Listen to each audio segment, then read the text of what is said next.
رحمت للعالمین کی بارگاہ میں بے انتہا درود و سلام نازل ہو۔ بعد الحمد و درود محترم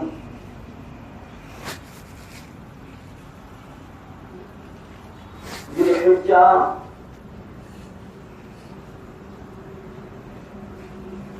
کے آخری دن چل رہے ہیں۔ انشاءاللہ پیر کے دن سے محرم الحرام کی پہلی تاریخ شروع ہو جائے گی۔ وہ محرم الحرام جس کا ذکر سننے ہی انسانوں کی آنکھوں سے بے انتہا آنسو رواں ہو جاتے ہیں۔ ایسا عظیم معرکہ حق و باطل کا معرکہ پیش آیا، تو اس عظیم واقعے کو کبھی انسان فراموش نہیں کر سکتا۔ آج ہمیں فضائل اہل بیت سماعت کرنا ہے۔ فضائل اہل بیت کسے کہتے ہیں؟ پنجتن پاک کا نام ہم لوگ سنتے ہیں، پنجتن پاک کا نعرہ لگاتے ہیں۔ یہ پنجتن پاک کس لیے کہا جاتا ہے؟ پنجتن پاک میں کون کون شامل ہیں، اس کو آج ہم لوگوں کو سماعت کرنا ہے۔ کیا اللہ تبارک و تعالی ان مقدس جماعت کے بارے میں جو اہل بیت ہیں، کیا قرآن میں کہیں ارشاد فرمایا اللہ تعالی نے فضائل اہل بیت کے بارے میں؟ تو اللہ تبارک و تعالیٰ نے اہل بیت کے بارے میں ارشاد فرمایا قرآن مجید میں۔ اللہ تبارک و تعالیٰ ارشاد فرماتا انما یرید اللہ لیذھب عنکم الرجس اہل البیت ویطہرکم تطہیرا۔ پارہ نمبر 22 ہے، رکوع نمبر 1 ہے، ترجمہ کنز ایمان۔ اللہ تو یہی چاہتا ہے اے نبی کے گھر والوں کہ تم سے ہر ناپاکی دور فرما دے اور تمہیں پاک کر کے خوب ستھرا کر دے۔ اس آیت کریمہ میں اللہ تبارک و تعالیٰ نے ارشاد فرمایا اللہ یہی چاہتا ہے اے نبی کے گھر والوں انما یرید اللہ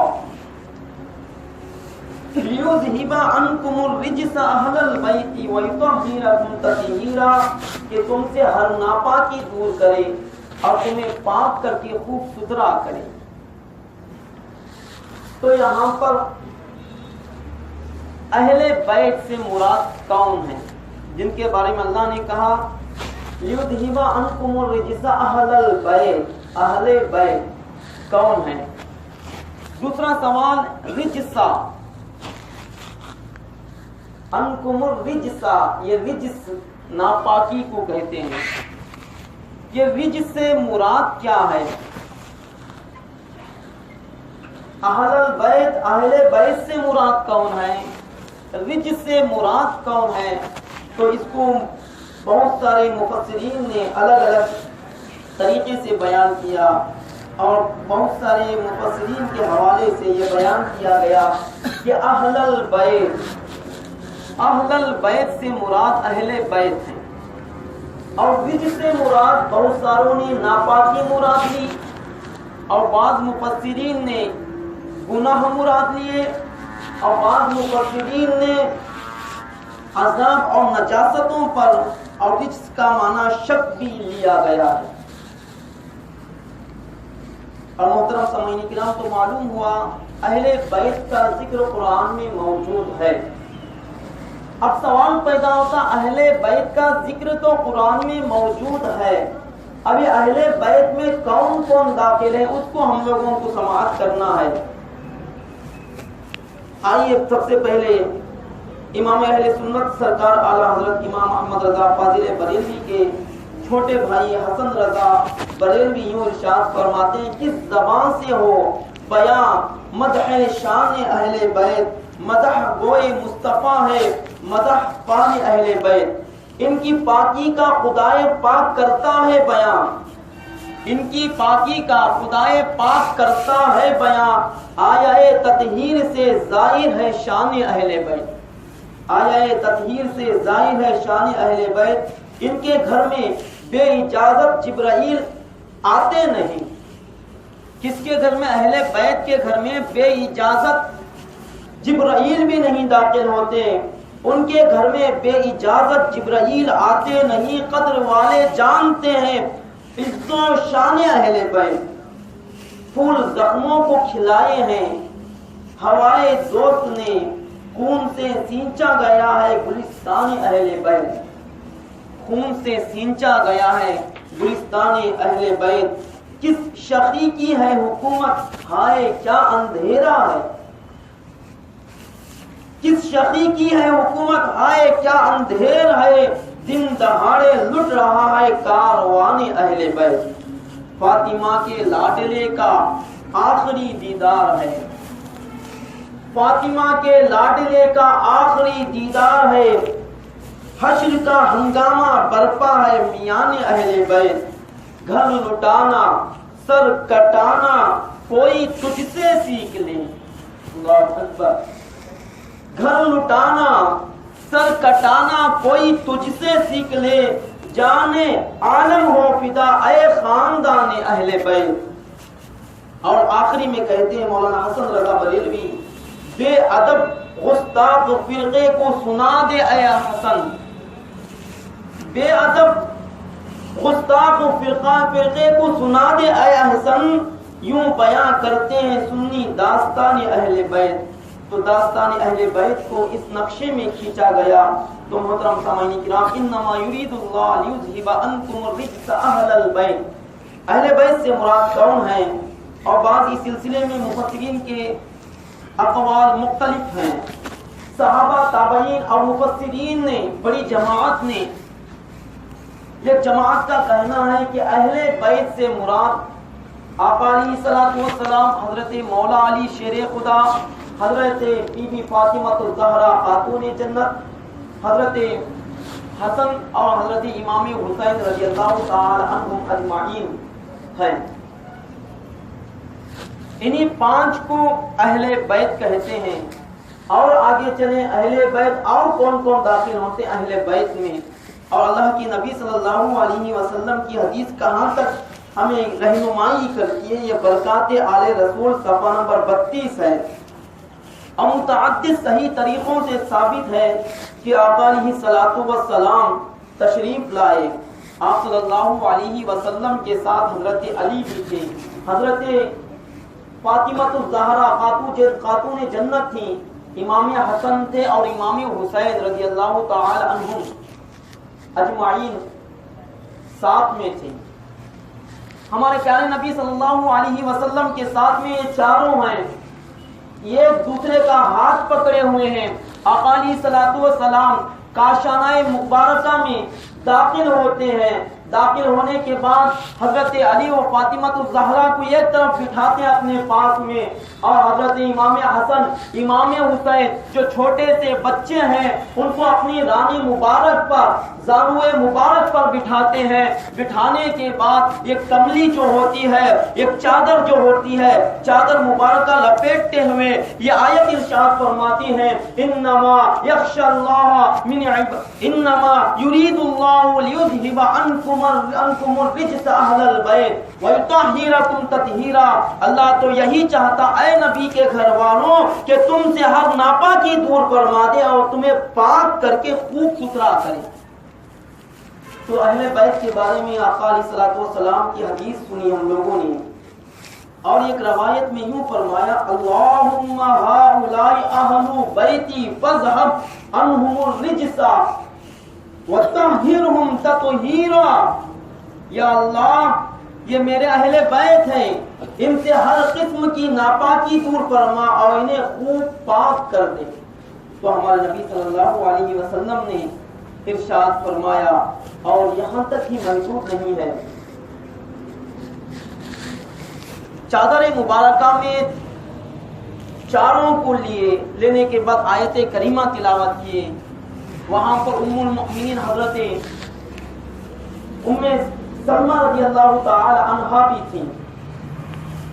آقا علیہ الصلوۃ والسلام کی بارگاہ میں جب دیکھتی ہیں کہ چاروں کو چادر اڑائے ہوئے آیت کریمہ تلاوت کیے، تو ام المؤمنین نے چادر اٹھا کر کے ان کے اندر داخل ہونے کی کوشش کی، داخل ہو جاؤں تو آقا علیہ الصلوۃ والسلام نے ان کے ہاتھ سے چادر کھینچ لی۔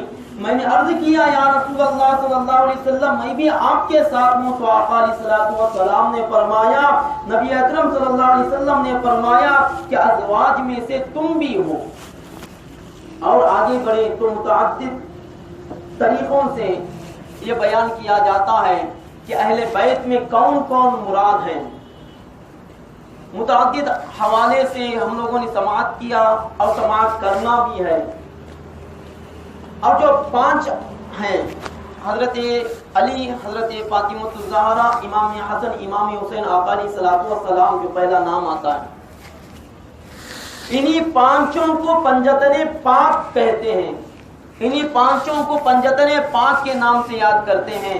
تو محترم سامعین کرام، آئیے پنجتن پاک کی دلیل لیتے ہوئے، پنجتن پاک مراد لیتے ہیں۔ ان کی دلیل یہ ہے کہ حسن اور صحیح طریقوں سے مروی ہے کہ حضرت انس رضی اللہ تعالی عنہ فرماتے ہیں کہ آقا کریم صلی اللہ علیہ وسلم اس آیت کریمہ کے نازل ہونے کے بعد، انما یرید اللہ لیذہب الرجس اہل البیت، یہ آیت کریمہ نازل ہونے کے بعد جب فجر کی نماز کے لیے تشریف لے جاتے، حضرت فاطمہ الزہرا رضی اللہ تعالی عنہا کے گھر کے پاس سے گزرتے ہوئے یوں ارشاد فرماتے، الصلاۃ اہل البیت، الصلاۃ اہل البیت، اے اہل بیت نماز پڑھو۔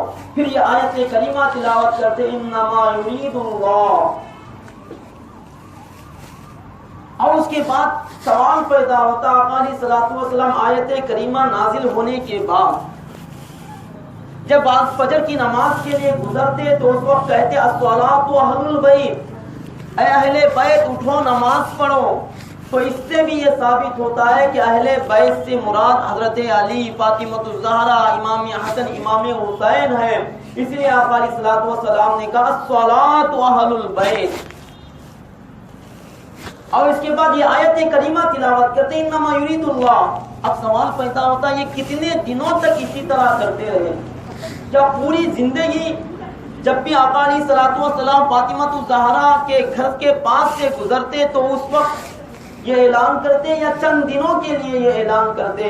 تو محترم سامعین کرام، اسی کو فرماتے ہیں حضرت صحابی رسول حضرت ابو سعید خدری رضی اللہ تعالیٰ عنہ فرماتے ہیں کہ ہمارے پیارے رسول صلی اللہ علیہ وسلم اس آیت کریمہ کے نازل ہونے کے بعد 40 روز صبح کے وقت حضرت فاطمہ الزہرا کے دروازے پر تشریف لاتے اور فرماتے، السلام علیکم اہل البیت ورحمۃ اللہ وبرکاتہ، الصلاۃ ورحمکم اللہ۔ تو اس کا معنی یہ ہے، یعنی اے اہل بیت تم پر اللہ کی سلامتی، رحمت اور برکت ہو، نماز پڑھو، اللہ تعالیٰ تم پر رحم فرمائے گا۔ پھر یہ آیت کریمہ تلاوت فرمائی، انما یرید اللہ، سبحان اللہ۔ تو بتایا گیا 40 روز تک یہی معمول تھا۔ پھر حضرت ابن عباس رضی اللہ تعالی عنہما سے روایت ہے، جو پہلے جو راوی تھے ان کا نام حضرت ابو سعید خدری نے کہا کہ 40 روز تک اسی طرح آقا علیہ الصلوۃ والسلام کا معمول تھا۔ حضرت ابن عباس رضی اللہ تعالی عنہما یہ روایت کرتے ہیں کہ 7 ماہ تک یہ معمول رہا۔ حضرت ابن عباس کہتے ہیں 7 مہینے تک یہ طریقہ رہا کہ آقا علیہ الصلوۃ والسلام جب بھی گزرتے تو کہتے السلام علیکم ورحمۃ اللہ وبرکاتہ، کہتے اہل البیت ورحمۃ اللہ وبرکاتہ کہتے۔ حضرت ابن عباس کہتے ہیں 7 مہینے تک یہ رواج تھا، یہ 7 مہینے تک یہ معمول رہا۔ یہ روایت میں 8 ماہ ہے، اور رسول اللہ صلی اللہ علیہ وسلم کی طرف سے تصریح ہے کہ اس آیت میں پنجتن پاک سے مراد اہل بیت ہے۔ یہ کتاب کا نام ہے برکات آل رسول، صفحہ نمبر 25 بتائے گا۔ اب سوال پیدا ہوتا ہے، ازواج مطہرات یہ اہل بیت میں داخل ہے یا نہیں؟ جتنی بھی اولاد پاک ہے وہ اہل بیت میں داخل ہیں یا نہیں؟ تو عاشق فدائے شہنشاہ بطحہ حضرت علامہ یوسف ابن نبہانی، اسماعیل نبہانی رضی اللہ تعالیٰ عنہ تحریر فرماتے ہیں کہ جمہور علماء کہتے ہیں کہ آیت مبارکہ میں اہل بیت سے دو گروہ یعنی امہات المؤمنین اور اولاد اطہار مراد ہے تاکہ تمام دلائل پر عمل ہو جائے. تو امام نبہانی نے کہا امہات المؤمنین بھی اس میں شامل ہے, تمام اولاد اطہار بھی اس میں شامل ہے. اس حدیث پاک سے مراد امام اسماعیل نبہانی نے کہا تمام شریک ہیں, اس بات پر عمل ہو جائے, اور متفقہ طور پر جمہور علماء کا یہ اتفاق ہے اس پر. تو یہاں تک ہم لوگوں نے سماعت کیا. اور محترم سامعین, اہل بیت کا ذکر کہیں آقا علیہ الصلوۃ والسلام نے حدیث میں فرمایا کہ یہ میرے اہل بیت ہیں, ان کا دامن سے وابستہ رہو, ان کے دامن کو پکڑے رہو, ان کے طریقے پر چلتے رہو, ان کے خاندان سے منسلک رہو, ان کے خاندان کا ادب کرو, اہل بیت کا ادب کرو, ان کے بچے کا ادب کرو, بوڑھے کا ادب کرو, ہر ایک جوان کا, ہر ایک آدمی کا ادب کرو. کیا آقا علیہ الصلوۃ والسلام نے اہل بیت کے بارے میں ہمیں کہیں بتایا کہ یہ اہل بیت ہیں جو صحیح راستے پر ہیں, یہ اہل بیت ہیں جو سچے راستے پر ہیں, یہ اہل بیت ہیں جو نیکی کی دعوت دیتے ہیں, یہ اہل بیت ہیں ان کا دامن سے وابستہ رہو. اگر ان کے دامن سے وابستہ نہیں رہو گے تو تم بکھر جاؤ گے, تم بددین ہو جاؤ گے. کیا آقا علیہ الصلوۃ والسلام نے یہ کہا؟ تو محترم سامعین کرام, ہاں آقا علیہ الصلوۃ والسلام نے یہ کہا. مشکا شریف ہے, صفحہ نمبر 560 پر 969 ہے. حضرت جابر رضی اللہ تعالی عنہ روایت کرتے ہیں, ایھا الناس قد ترکت فیکم ما ان اخذتم به لن تضلوا کتاب اللہ وعطرتی اہل بیتی. مشکا شریف جو بتائے, اے لوگوں میں نے تم میں وہ چیز چھوڑی ہے کہ اگر تم اسے اپناؤ گے تو ہرگز گمراہ نہ ہوگے. نمبر 1 قرآن پاک اور میری اطرت اہل بیت. تو اللہ کے نبی نے کہا قرآن ہے, اہل بیت ہے, یہ دو چیزیں میں تمہارے پاس چھوڑ کر جا رہا ہوں. اگر تم اس کو مضبوطی سے نہیں تھامو گے تو تم گمراہ ہو جاؤ گے. اور دوسری حدیث میں ہے, مشکا شریف کی حدیث ہے, انی تاریکن فیکم الثقلین کتاب اللہ وعطرتی, بے شک میں تمہارے بیچ چھوڑے جا رہا ہوں دو بھاری وزندار چیزیں, قرآن کریم اور میری اولاد. جب تک ان دونوں کو پکڑے رہو گے کبھی گمراہ نہ ہوگے. تو اہل بیت کے بارے میں بتایا, جب تک قرآن کو پکڑے رہو گے, جب تک اہل بیت کو پکڑے رہو گے کبھی گمراہ نہیں ہوگے. جب ان دونوں کو چھوڑ دے گے یا دونوں میں سے ایک کو بھی چھوڑ دے گے تم گمراہ ہو جاؤ گے. تو محترم سامعین کرام, بہت ساری مرتبہ اللہ کے نبی نے یہ ذکر کیا کہ اہل بیت کا چھوڑ کر جا رہا ہوں, قرآن پاک میں چھوڑ کر جا رہا ہوں. اور حضرت جابر بن عبداللہ رضی اللہ تعالیٰ عنہ فرماتے ہیں, میں نے رسول اللہ صلی اللہ علیہ وسلم کو حج کے موقع پر عرفہ کے دن دیکھا. آقا علیہ الصلوۃ والسلام اپنی اونٹنی قصوہ, آقا علیہ الصلوۃ والسلام کی جو اونٹنی ہے اس کا نام قصوہ ہے, قصوہ پر سوار ہے اور خطبہ دے رہے ہیں. میں نے آپ صلی اللہ علیہ وسلم کو فرماتے ہوئے سنا, اے لوگوں میں تم میں وہ چیز چھوڑے جا رہا ہوں کہ جب تک تم اسے اپنائے رکھو گے ہرگز گمراہ نہ ہوگے. قرآن پاک اور میری اطرت اہل بیت ہے. تو محترم سامعین کرام, اور حضرت حذیفہ بن اسید غفاری رضی اللہ تعالیٰ عنہ فرماتے ہیں, جب رسول اللہ صلی اللہ علیہ وسلم حجۃ الوداع سے فارغ ہوئے تو خطبہ دیا اور فرمایا, اے لوگوں مجھے اللہ تعالیٰ نے خبر دی ہے کہ نبی کریم صلی اللہ علیہ وسلم یعنی میری عمر مبارک پہلے انبیاء علیہ السلام کی عمر کے نصف کی مثل ہوتی ہے. مجھے گمان ہے کہ عنقریب مجھے بلا لیا جائے گا تو میں تکمیل کروں گا, میں حوض کوثر پر تمہارا پیش رو ہوں گا, اور جب تم میرے پاس آؤ گے تم میں دو گراں قدر چیزیں ہوں گی. وہ کون سی گراں قدر چیزیں, جو بھاری چیزیں کون سی ہیں؟ یہ قرآن پاک ہے اور نمبر 2 اہل بیت ہیں. اور جو انسان قرآن پاک پر عمل کرے, اہل بیت کا ادب کرے, تو ان کا اللہ تبارک و تعالیٰ کیا اجر دے گا اس کو آگے ملاحظہ کریں گے. ایک عیسائی نجران کا جو ایک وفد کے طور پر آقا علیہ الصلوۃ والسلام کے پاس مدینہ منورہ بھیجتا ہے ایک وفد کو. عیسائیوں نے جمع ہو کر ایک وفد کو آقا علیہ الصلوۃ والسلام کے پاس بھیجا. کیوں بھیجا؟ سوالات کرنے کے لیے. تو زمانے میں ہوتا تھا جب آقا علیہ الصلوۃ والسلام نے دین اسلام کی تبلیغ کرتے، بتوں کی پوجا کرنے سے منع کرتے، غیر اللہ کی عبادت کرنے سے منع کرتے، خالص اللہ کی بارگاہ میں سجدہ ریز ہونے کا حکم دیتے، کسی بت کے آگے جھکنے سے منع کرتے، حرام قرار دیتے. تو ہر جگہ سے ایک ایک وفد بھیجتے تھے کہ جا کر دیکھو توریت میں، زبور میں، انجیل میں ایک مذکور ہے کہ آقا علیہ الصلوۃ والسلام مکہ میں پیدا ہوں گے، ان میں نشانیاں پائی جا رہی ہے یا نہیں. تو وہ وفد آتے آقا علیہ الصلوۃ والسلام سے بہت سارے سوالات کرتے اور دلی تسکین حاصل کرنے کے بعد بہت سارے قبیلے مسلمان ہو جاتے تھے. عیسائیوں نے بھی جمع ہوا اور عیسائیوں بھی جمع ہوتے ہیں اور نجران کے عیسائی تھے اور جمع ہونے کے بعد ایک وفد بھیجتے، نجران سے بھیجتے مدینہ المنورہ. آقا علیہ الصلوۃ والسلام مدینہ منورہ میں ہے. اب آئیے آتے ہیں آقا علیہ الصلوۃ والسلام کے اس کے پاس. آنے کے بعد آپ سے یہ سوال کرتے ہیں کیا ہمارے عیسیٰ علیہ السلام کے بارے میں کہتے ہیں. سوال کرتے ہیں آپ عیسیٰ علیہ السلام کے بارے میں کیا عقیدہ رکھتے ہیں. تو اللہ کے نبی صلی اللہ علیہ وسلم نے فرمایا بے شک وہ اللہ کے بندے اور اس کے رسول ہیں اور اس کے کلمے ہیں جو کنواری بطول مریم کی طرف القا کیے گئے.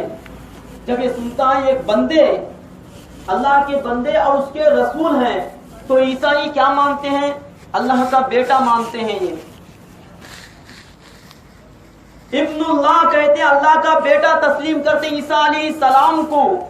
لیکن آقا علیہ الصلوۃ والسلام کے پاس جب حاضر ہوئے تو اللہ کے نبی سے پوچھا گیا آپ عیسیٰ علیہ السلام کے بارے میں کیا عقیدہ رکھتے ہیں. تو اللہ کے نبی نے ارشاد فرمایا یہ اللہ کے بندے ہیں اور اللہ کے رسول ہیں. تو محترم سامعین کرام، یہ سن کر عیسائی بہت غصے میں آ گئے اور کہنے لگے اے محمد صلی اللہ علیہ وسلم کیا آپ نے کبھی کسی انسان کو بے باپ کے دیکھا ہے؟ ان کے کہنے کا صاف مطلب تھا کہ عیسیٰ علیہ السلام اللہ تعالیٰ کے بیٹے ہیں. کوئی انسان بغیر باپ بغیر ماں کے کوئی پیدا نہیں ہو سکتا.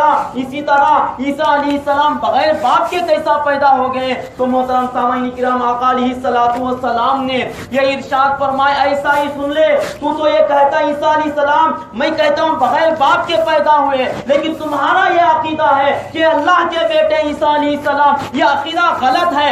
آدم علیہ السلام کو اللہ تعالیٰ نے بغیر ماں کے بغیر باپ کے پیدا کیا، تو حضرت عیسیٰ علیہ السلام بغیر باپ کے پیدا کرتے ہیں. تو یہ اللہ کی قدرت کا عظیم کرشمہ ہے، لیکن ماننے سے انکار کیے. تو محترم سامعین کرام، جب وہ حد سے زیادہ غرور کرنے لگے، تکبر کرنے لگے، آقا علیہ الصلوۃ والسلام کے ہر ایک بات کو کاٹنے لگے، جو آقا علیہ الصلوۃ والسلام نے اپنے دلائل نبوت پر سے ان پر آفتاب کی روشنی سے زیادہ حق کو ظاہر فرما دیا، مگر پھر بھی وہ لوگ اپنی روش سے برابر جھگڑتے رہے. تب اللہ تعالیٰ نے مباہلے کا حکم دیا. یہ مباہلہ کیا کہتے ہیں؟ مباہلہ کسے کہتے ہیں؟ مباہلہ کہتے ہیں جب دونوں گروہ آپس میں ٹکرائے، اس کا نتیجہ نہ نکلے، مباہلے کا اعلان کیا جاتا ہے. مباہلہ الگ الگ طریقوں کا ہوتا ہے.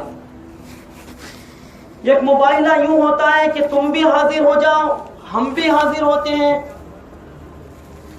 تم بدعا کرو، جو جھوٹے ہیں ان پر اللہ کی لعنت برساؤ، میں بھی اللہ تعالیٰ کی لعنت تم پر برساتا ہوں.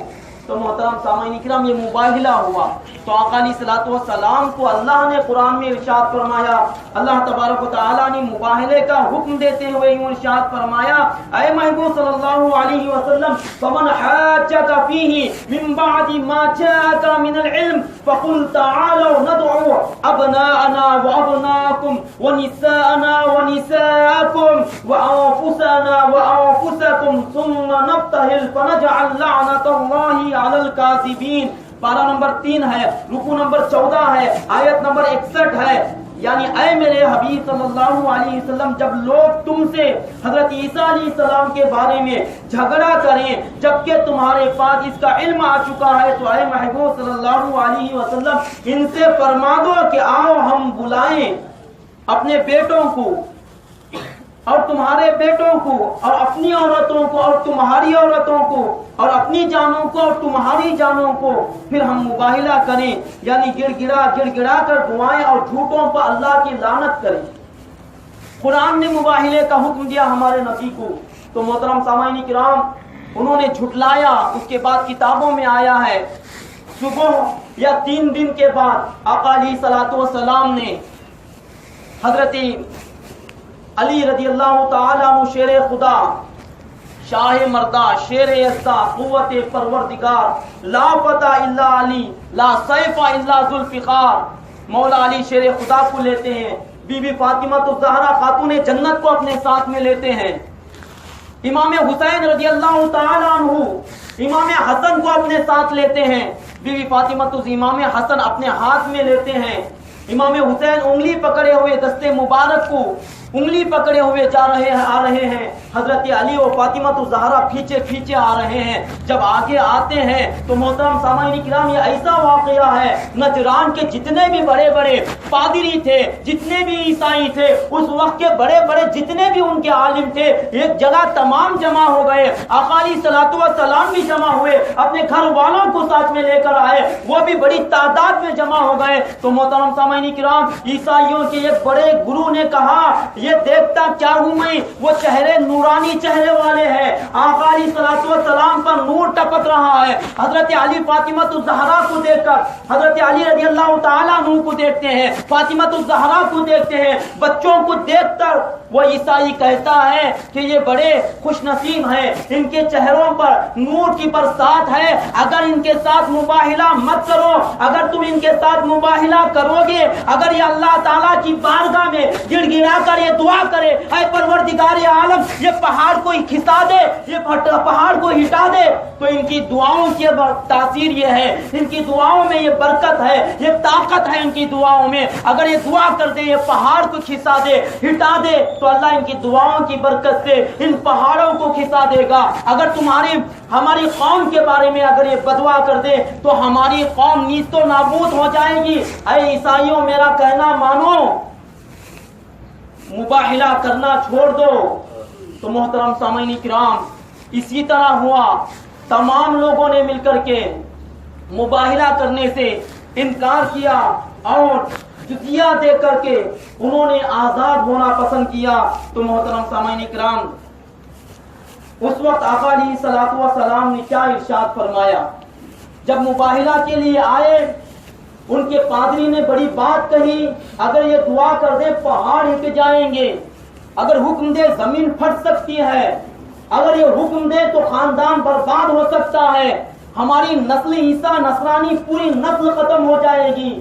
جب انہوں نے جزیہ دے کر کے رہائی حاصل کر لی تو اس وقت آقا علیہ الصلوۃ والسلام نے ارشاد فرمایا، قسم ہے اس ذات کی جس کے قبضہ قدرت میں میری جان ہے کہ نجران والوں پر عذاب بہت قریب آ چکا تھا، اگر وہ لوگ مجھ سے مباہلہ کرتے تو بندروں اور سوروں کی شکل میں مسخ کر دیے جاتے اور قہر الہی کی آگ سے جنگل جل جاتے اور وہاں کے چرند و پرند نیست و نابود ہو جاتے اور 1 سال کے اندر تمام روئے زمین سے نصارہ ہلا کو برباد ہو جاتے۔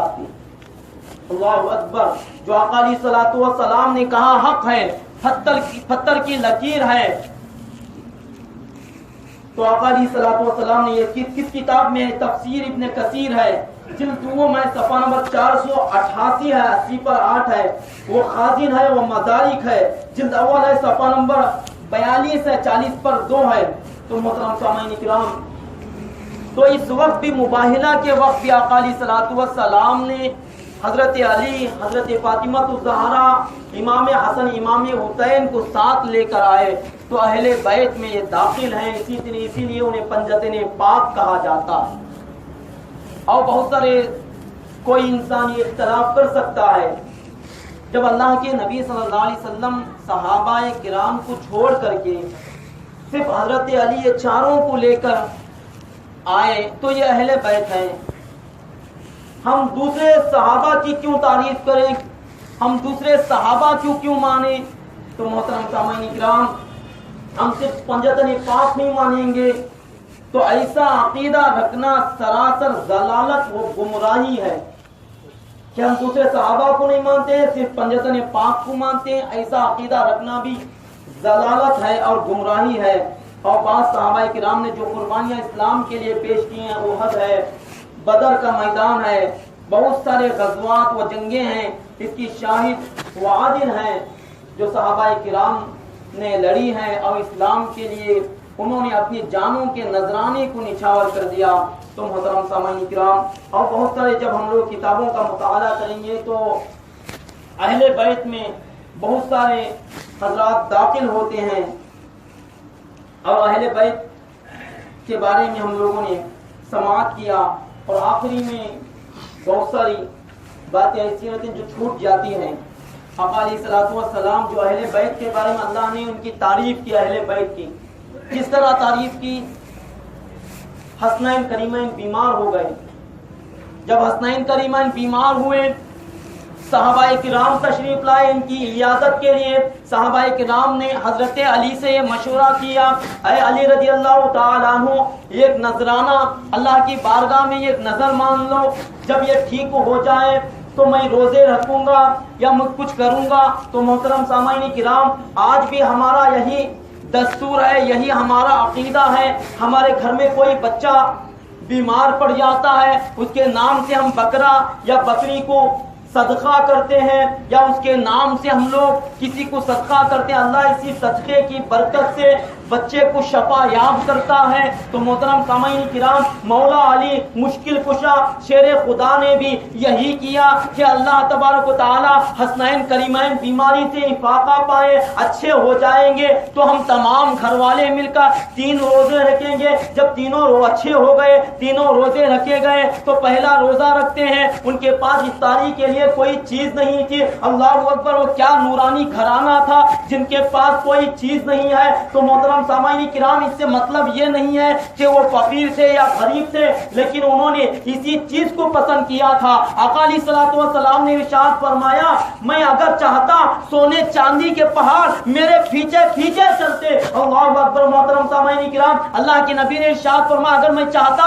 تو یہ پہاڑ پورا سونا اگل دیتے تھے، لیکن میں نے غریبی کو پسند کیا، میں نے ٹھاٹ باٹ والی زندگی کو پسند نہیں کیا، تاکہ آنے والے دنوں میں کوئی انسان غریب کے اوپر انگشت تنقید نہ بلند کر دے، انگشت نمائی نہ کرے، وہ غریبوں کی کوئی مدد نہ کر سکے۔ تو محترم سامعین کرام، اسی یہی وہ گھرانہ تھا جو بہت دنوں تک بھوکے رہتے تھے، چراغ تک نہیں جلتا تھا۔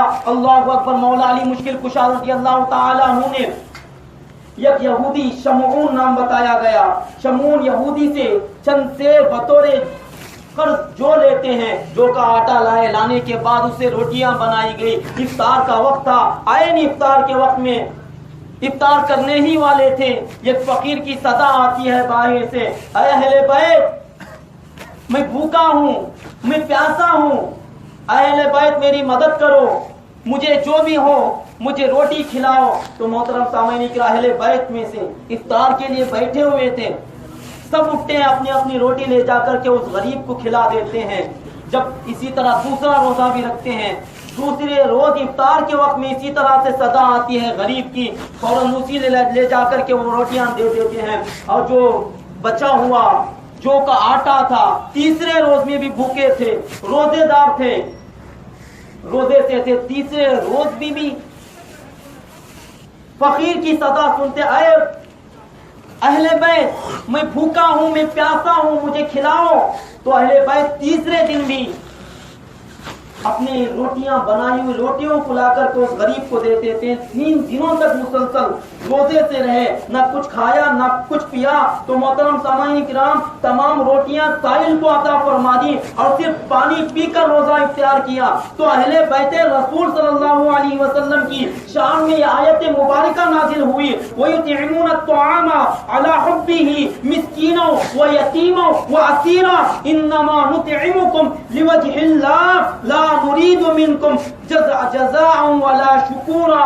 پارہ نمبر 9 ہے، رکوع نمبر 19، اللہ نے ارشاد فرمایا نے اور وہ لوگ کھانا کھلاتے ہیں ان کی محبت پر مسکین، یتیم اور قیدی کو، اور ان سے کہتے ہیں کہ ہم تمہیں اللہ تعالیٰ کی رضا و خوشنودی کے لیے کھلاتے ہیں، نہ ہم تم سے کوئی بدلہ لینا چاہتے ہیں اور نہ شکریہ لینا چاہتے ہیں۔ تو محترم سامعین کرام، اللہ تعالیٰ بھی اہل بیت کے بارے میں قرآن میں ارشاد فرمائے، اہل بیت ایسے ہیں جو سب کچھ لوٹانے والے ہیں۔ اہل بیت خود بھوکا رہنا پسند کرتے ہیں، اگر کوئی سائل آ جائے تو انہیں خالی پیٹ بھوکا واپس کرنا پسند نہیں کرتے۔ یہ اہل بیت ہیں۔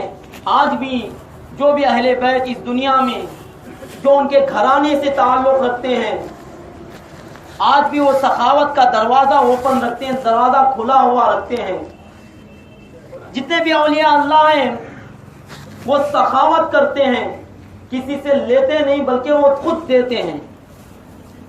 تو محترم سامعین کرام، یہ تفسیر ابن کثیر جلد 8 ہے، صفحہ نمبر 276 ہے، 70/6 ہے، خازن ہے وہ مدارک ہے جلد 4 میں صفحہ نمبر 340 صفحہ نمبر ہے، اور تفسیر روح البیان ہے جلد 6 ہے، صفحہ نمبر 546 40/6 ہے۔ ان تمام حوالے جات سے اس واقعے کو نقل کیا گیا ہے۔ تو محترم سامعین کرام، بہت ساری احادیث کو اس میں نقل کیا گیا، کوٹ کیا گیا ہے کہ اہل بیت سے کون کون مراد ہے اور اہل بیت میں کون کون داخل ہے، اور پنجتن پاک کا جو ہم ذکر کرتے ہیں، یہ پنجتن پاک میں کون کون شامل ہے، اس کو ہم لوگوں نے سماعت کیا۔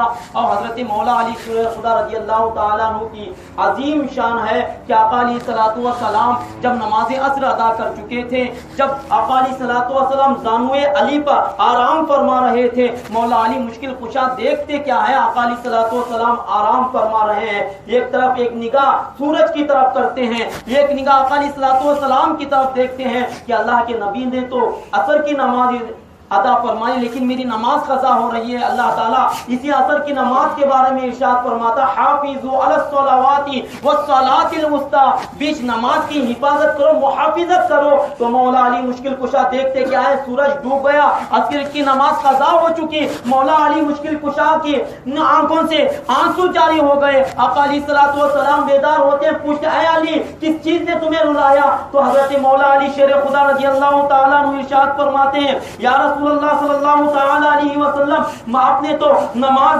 پڑھ لی ہے لیکن میں نے نماز نہیں پڑھی۔ تو اللہ کے نبی نے ارشاد فرمایا، ما یبکیکا یا علیو، اے علی تمہیں کس چیز نے رلایا ہے؟ تو حضرت علی نے کہا، یا رسول اللہ آپ نماز پڑھ چکے ہیں لیکن یا رسول اللہ میں نماز نہیں پڑھا ہوں، یا رسول اللہ صلی اللہ علیہ وسلم آپ کیا کریں؟ تو محترم سامعین کرام، اس حدیث کو بہت سارے لوگ چھپاتے ہیں، بہت سارے لوگ اسی حدیث کے مفہوم کو بتانے سے چھپتے ہیں اور ان کے جلسوں میں اس حدیث سے پاک کو بیان کرنے سے کتراتے ہیں۔ کیوں کتراتے ہیں، کیوں چھپاتے ہیں؟ تو محترم سامعین کرام، اس کی وجہ کیا ہے؟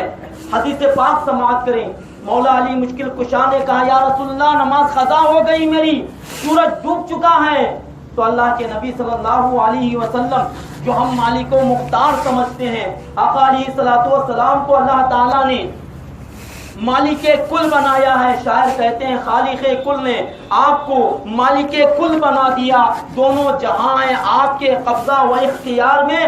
یہی رسول صلی اللہ علیہ وسلم نے یہ نہیں کہا، اے علی اب میں کیا کروں، نماز قضا ہو گئی، نماز قضا پڑھ لو، لیکن مولا علی شیر خدا سے اللہ کے نبی نے یہ نہیں کہا، بلکہ مولا علی شیر خدا سے اللہ کے نبی نے کہا، رک جاؤ اب سورج پلٹ کر واپس آئے گا۔ جیسے ہی اللہ کے نبی کا اشارہ تھا سورج کی طرف، سورج پھر سے واپس پلٹ کر کے اپنے وقت پر آ جاتا ہے۔ مولا علی مشکل کشا رضی اللہ تعالیٰ عنہ عصر کی نماز ادا کرتے ہیں۔ تو محترم سامعین کرام، تو آقا علیہ الصلوۃ والسلام کے حکم سے سورج بھی پلٹ آیا ہے۔ تو کہتے ہیں تیری مرضی پا گیا، سورج پھرا الٹے قدم، تیری مرضی پا گیا، سورج پھرا الٹے قدم، تیری انگلی اٹھ گئی، ماہ کا کلیجہ پھر گیا۔ اللہ اکبر۔ تو محترم سامعین کرام، مولا علی مشکل کشا کے لیے اللہ کے نبی صلی اللہ علیہ وسلم نے سورج کو پلٹایا ہے۔ اب میں پوچھنا چاہتا ہوں، میرے نبی مختار کل ہیں، میرے نبی کو اللہ نے وہ پاور دیا ہے، اگر پاور نہیں ہوتا سورج کو کوئی پلٹا نہیں سکتا۔ آج بھی سورج ڈوبتا ہے، نکلتا ہے، کوئی غروب آفتاب کو کوئی رکا نہیں سکتا، ڈوبا ہوا سورج کو نکال نہیں سکتا، یا اس سورج کو ڈبا نہیں سکتا، لیکن میرے نبی صلی اللہ علیہ وسلم کی عظیم معجزہ ہے، اللہ کی قدرت کا عظیم کرشمہ ہے کہ اللہ نے میرے نبی کو مالک کل بنایا ہے، خالق کل نے آپ کو مالک کل بنا دیا، دونوں جہاں ہیں آپ کے قبضہ و اختیار میں۔ اور یہاں تک ارشاد فرماتے ہیں سورج الٹے پاؤں پلٹے چاند اشارے سے ہو چاک، سورج الٹے پاؤں پلٹے چاند اشارے سے ہو چاک، اندھے نجدی دیکھ لے قدرت رسول اللہ کی۔ اور یہاں تک کہ اور غور کریں اسی حدیث پاک پر، اسی بات پر غور کریں تو معلوم ہوتا ہے کہ آقا علیہ الصلوۃ والسلام نے مولا علی مشکل کشا کے لیے جو سورج کو لوٹائے، آخری میں بتا رہا ہوں، صرف نماز نماز نماز، نبی کی محبت نہیں دل میں، صرف نماز، نبی کی محبت ذرہ برابر بھی نہیں، صرف عبادت عبادت عبادت۔ اگر مولا علی مشکل کشا بھی یہ چاہتے، مولا علی مشکل کشا بھی جانتے کہ یہ افضل العبادت نماز ہے، تو مولا علی مشکل کشا کہنا چاہیے تھا کہ یا رسول اللہ آپ بیدار ہو جائیے، نماز کا وقت ہو گیا، مجھے نماز پڑھنا ہے، مجھے نماز پڑھنی ہے عصر کی، نہیں تو نماز قضا ہو جائے گی، کہہ سکتے تھے، نماز قضا ہو سکتی ہے۔ لیکن مولا علی مشکل کشا وہ بھی عاشق تھے، عاشق رسول تھے، عاشق صحابی تھے، مولا علی آقا مشکل کشا بھی یہ جانتے تھے یہ سب کچھ ہے اللہ کے نبی کے صدقے میں ملا ہے، میرے نبی کے صدقے میں ہمیں نماز ملی ہے، عبادت ملی ہے، روزہ ملا ہے، ساری کائنات کو اللہ نے میرے نبی کے صدقے میں پیدا کیا ہے۔ اگر یہ سورج ڈوب بھی جائے گا، اللہ کے نبی حکم دے، اشارہ کر دے تو وہ واپس پلٹ کر پھر سے واپس آ سکتا ہے۔ تو محترم سامعین کرام، تو اسی لیے شاعر کہتے ہیں ثابت ہوا جملہ فرائض فروع ہے، اصل الاصول بندگی اس تاجور کی ہے، مولا علی نے واری تیری نیند پر نماز، وہ بھی نماز عصر جو اعلیٰ قطر کی ہے۔ تو مولا علی مشکل کشا نے اپنی نماز کو آقا علیہ الصلوۃ والسلام کی محبت پر فدا کر دیا۔ تو محترم سامعین کرام، عشق رسول میں ہو، عشق رسول دل میں ہو، اس کے بعد جو عبادت کریں، عبادت میں مزہ اس وقت ہے۔ بغیر عشق رسول کے کوئی انسان لاکھ پڑھے، لاکھ عبادت کرے، عبادت کام نہیں آ سکتی۔ تو آپ چاہیں تو بہت سارے علماء، بڑے بڑے معتبر علماء سے یہ معلوم کر سکتے ہیں، عشق رسول اصل ہے۔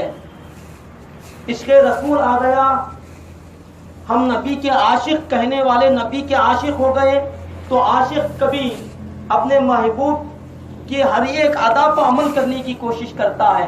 میرے نبی نے اس طرح نماز پڑھی، ہم عاشق ہیں، اس طرح نماز پڑھیں گے۔ میرے نبی نے اس طرح بیٹھ کر کھانا کھایا تو ہم بھی اسی طرح بیٹھ کر کھائیں گے۔ میرے نبی نے 3 انگلیوں سے کھانا کھایا، ہم بھی اسی طرح سے کھائیں گے۔ میرے نبی جب چلتے تھے اپنی نگاہوں کو نیچے کر کے چلتے تھے، باادب چلتے تھے، تکبر سے نہیں چلتے تھے۔ آج ہم بھی اسی طریقے کو اپنائیں گے۔ میرے نبی صلی اللہ علیہ وسلم جب نماز پڑھتے تھے کتنے خشوع و خضوع کے ساتھ نماز پڑھتے، آقا علیہ الصلوۃ والسلام کو دیکھ کر، محبت کرنے والے اس کو دیکھ کر اس طریقے کو سیکھیں گے۔ تو محترم سامعین کرام، یہی ہے محبت۔ انشاءاللہ تبارک و تعالی وقت کا تقاضا ہے، اپنے اسی اہل بیت اطہار کی گفتگو کو یہاں پر میں ختم کرتا ہوا اللہ تعالیٰ کی بارگاہ میں دعا گو ہوں کہ اللہ تبارک و تعالیٰ بولنے میں، سننے میں کوئی خامی غلطی ہو معاف کرے۔ استغفر اللہ ربی من کل ذنب و خطیۃ واتوب الیہ۔ جو حضرات سنتوں سے فارغ نہیں ہو، کھڑے ہو کر کے سنت ادا کریں۔ السلام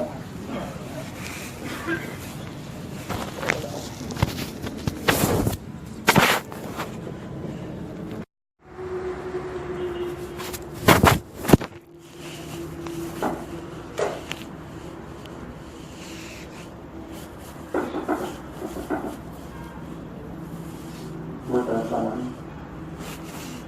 السلام علیکم ورحمۃ اللہ وبرکاتہ۔ الحمد للہ الذی فضل سیدنا ومولانا محمدا علی العالمین جميعا وأقاموه يوم القيامة للمذنبين المتلوثين الخطائين الهالكين